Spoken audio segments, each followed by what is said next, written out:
Well, again, let's read an article here. This is from Time. So they're not really going to put alarmist language in a publication like Time, but they did come out with an article recently. Is it dangerous to keep getting COVID-19?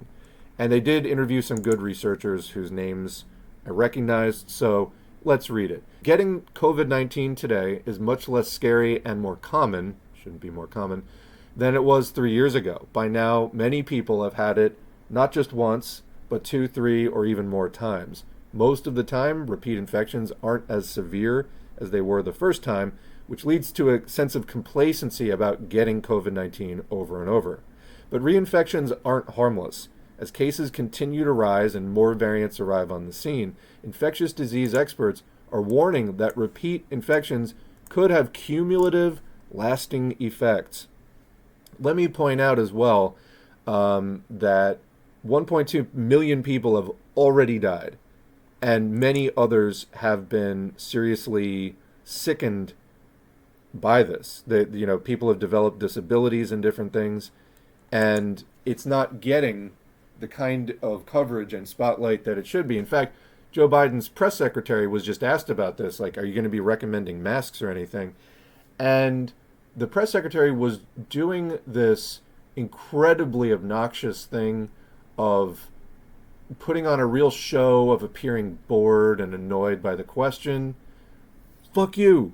I mean, again, how many genocides does Joe Biden want to have on his hands? Seems like he can't get enough.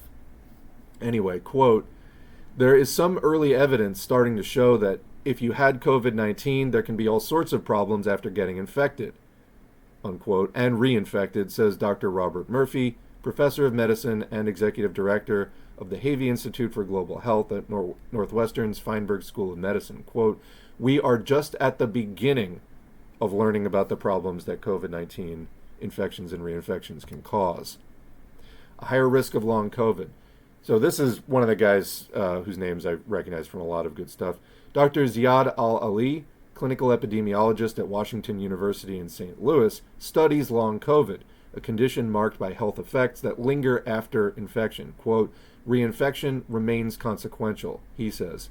In a paper published in Nature Medicine in 2022, he found that people who had gotten COVID-19 at least twice experienced higher rates of short and long-term health effects, including heart, lung, and brain issues compared to those who were only infected once.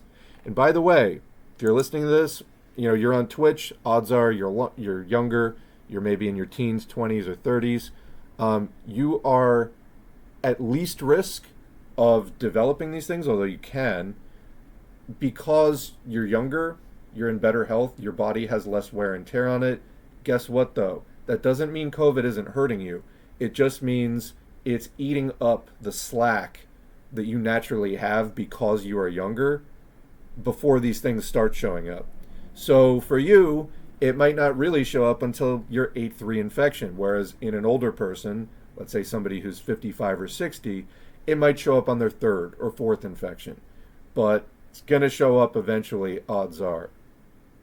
But why is this happening?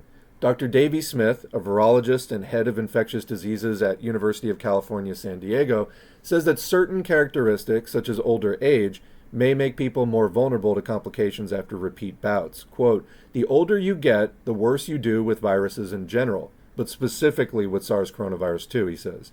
Every time you get COVID-19 again and again, you increase the likelihood of having a worse infection just based on age. So again, likelihood, these are your odds. You might get it, and your dice roll might come up with, you getting a green light, but it might not.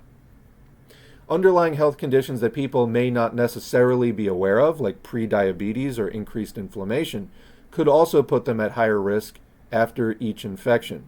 Quote, for somebody who is already on the edge of developing diabetes, so pre-diabetes where your body is showing signs of problems with blood sugar metabolism, but it hasn't erupted into full-blown diabetes yet, that could damage the pancreas and the endocrine system enough to change things, Smith says. Similarly, having high rates of inflammation before COVID-19, whether it's due to some kind of autoimmune thing, allergies, whatever, could raise the risk of heart events such as a stroke or a heart attack after an infection.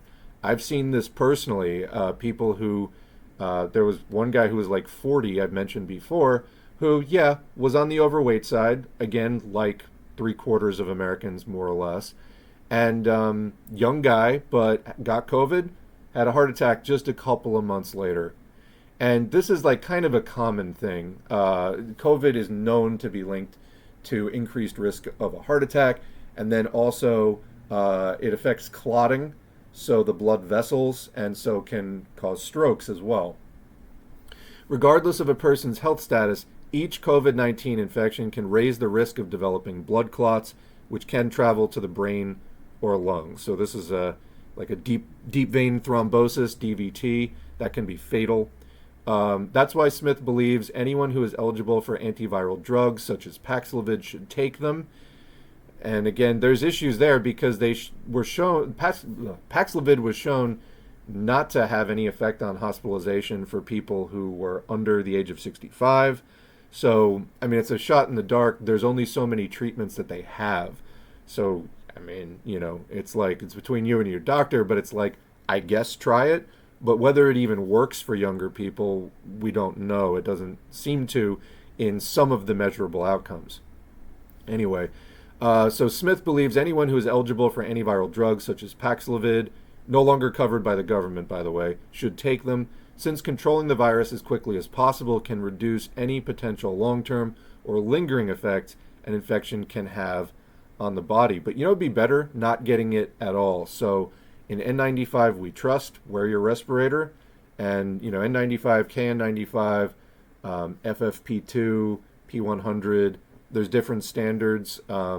Get at least an N95 or a comparable thing like a KN95 and wear it, avoid super spreader events, etc.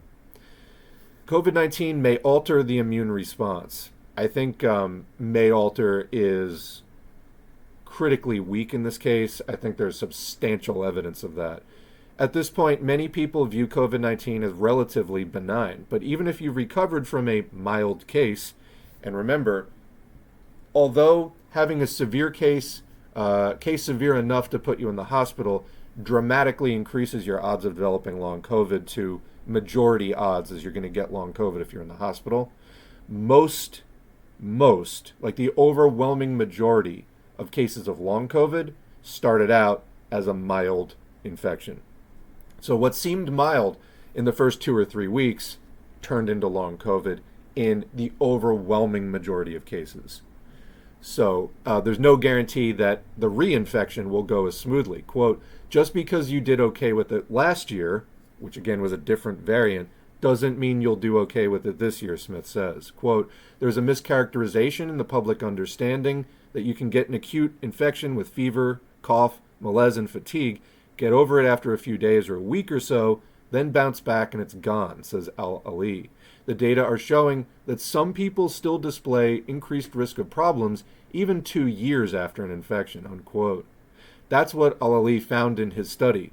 People who had multiple infections were 3 times more likely to be hospitalized for their infection up to 6 months later than those who only got COVID-19 once, and were also more likely to have problems with clotting, gastrointestinal or digestive disorders, kidney, and mental health symptoms.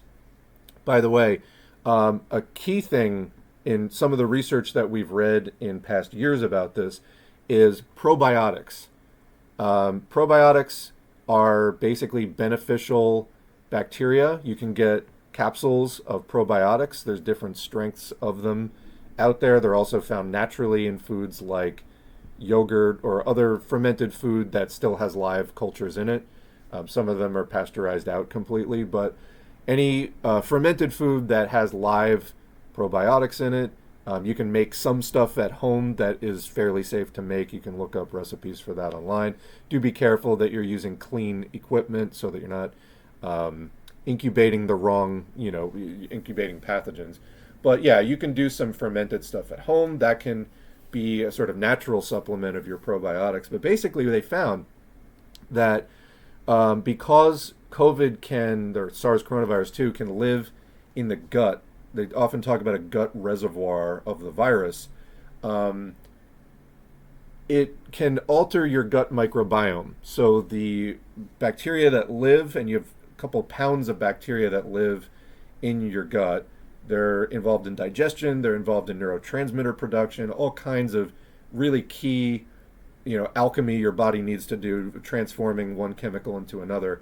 The microbiome does a lot of it. So you need a diverse and healthy gut microbiome. You also have a skin microbiome and a mouth microbiome, etc. But your gut microbiome, supplementing that after COVID, they found in a study of mice that transplanting the gut microbiome from mice who had long COVID symptoms after a COVID infection, transplanting just the gut microbiome that was altered by the virus into sterile mice that didn't have a microbiome made the mice that they implanted it into develop long COVID symptoms like the brain fog. So restoring your gut microbiome health seems to be a component that can probably be beneficial in recovering from long COVID. So don't overlook the gastrointestinal stuff related to COVID. And probiotics are the actual bacteria. There's also prebiotics, which are types of fiber like inulin, which are basically miracle grow for your probiotics, for your gut microbiome. All right. So people who were had multiple infections, 3 times more likely to be hospitalized for the infection up to 6 months later than those who only got COVID once. And they're also more likely to have problems with clotting, GI disorders, kidney, and mental health symptoms. The risks appeared to increase the risks appeared to increase the more infections people experienced. So at some point that would suggest this is becoming more and more likely to catch up with you. Could you keep beating the odds every time? Yes, somebody will.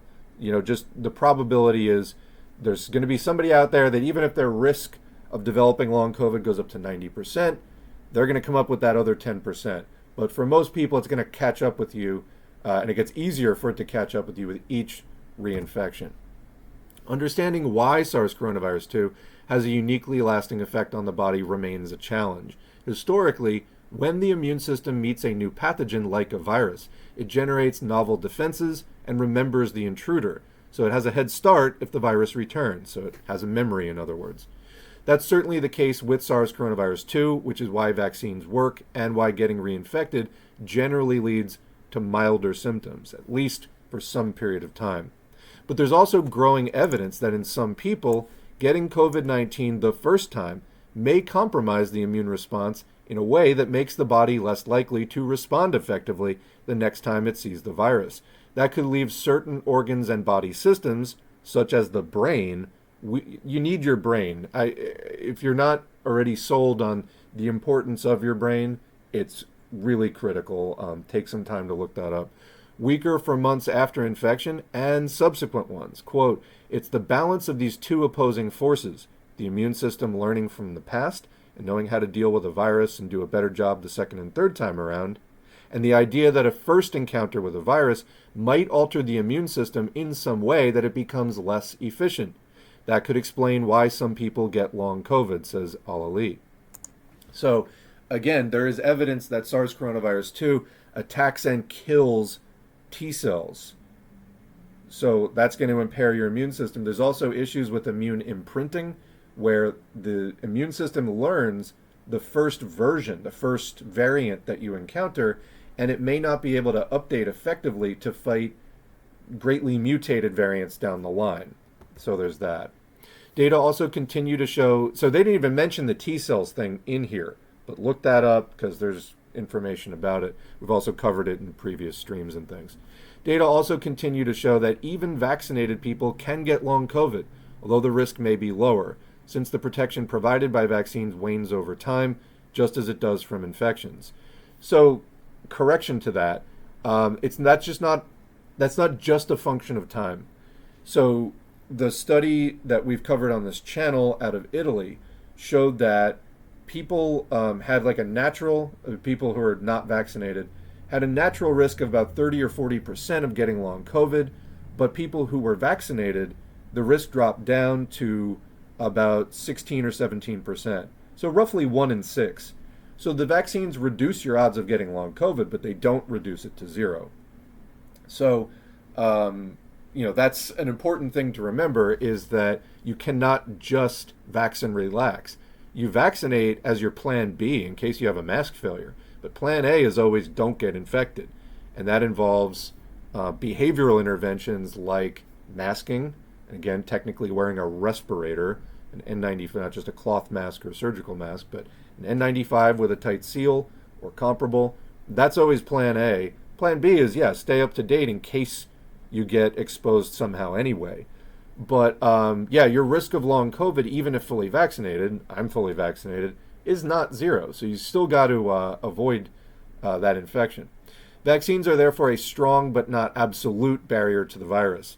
Also, they talk about the waning efficacy over time.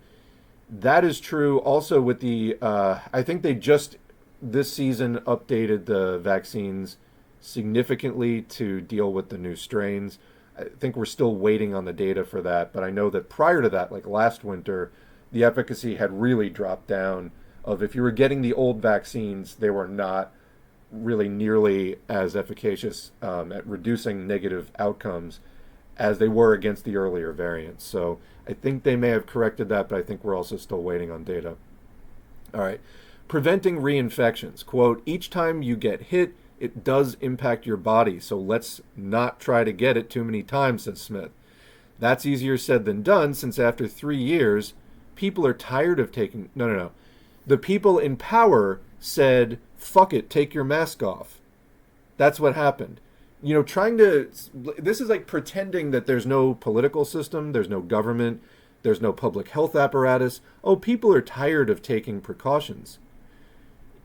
No, there is no functional public health system that can actually control this thing. That's the reality. They prioritize the economy over people every single time. Profits over people is how capitalism works. And they did half-assed shutdowns and half-assed mask mandates and, then gave up pretty soon, like 4 months after Biden took office. So anyway, quote, we've lost the public health battle. There's no appetite for public masking or stringent public health measures, says Al-Ali. Well, we wouldn't really know because they stopped trying a long time ago. And in fact, when they started taking down the mask mandates in May 2021, a lot of people were shocked. Like, there actually still was strong support for that. Not among the reactionary right wing, but there was support for continuing to do that. But, the demographics that were more in favor of masking, poorer people generally, Black Americans, and, just generally not the people who get listened to less in terms of public opinion and government policy. So, have we lost the public health battle, or did they just give up trying? I think more the latter. That means that other strategies need to become available. No, it means we need to resume that battle, actually, is what we need. Like, how about just doing education in the first place, like not relying on these sort of softly worded Time magazine articles that most people aren't going to read? How about we had a functional public health system that educated people, that put up the chart that I had on the screen about the risks of reinfection? They posted them at every bus stop and in every school and at every mall and at every supermarket. Huh? How about that? How about you actually even attempt to go on TV and educate people about the risks of COVID and explain why you can't just keep getting reinfected and show studies that show that N95s work? How about you even fucking attempted that? But they're not even trying. So you can't say, oh, we've lost the battle and we need other strategies. They never really tried. Anyway, including universal vaccines that can protect against multiple variants. I remember that Walter Reed Hospital was supposedly working on that. It was like a D24 that on each of its faces had like a different version of the spike protein that would train your body against, 24 different kinds of spike protein. That seems to have just vanished off the radar. So, no word on that. And also nasal spray vaccines that stand guard at the nose. So if you can increase immunity at the point of infection, you may actually get sterilizing infection. Well, it's been 4 fucking years. Where are they? which is, yeah. Researchers are currently testing these next generation shots. So while, quote, the good news is that these technologies do exist, they need to be accelerated and brought to market as soon as possible. When you're 4 years in, I don't think using phrases like as soon as possible is even legit anymore. To protect the public, says Paul Ali. Too late for the 1.2 million who are already dead and for the tens of millions more who are disabled. In the meantime, Smith says it's important for people to understand that they still need to do everything they can to avoid getting COVID-19. That means, and again, why is this information not out prominently in every public space, in every city and town of this country? Why? Because it might hurt business as usual and the political perceptions of Joe Biden's leadership, etc. That is why.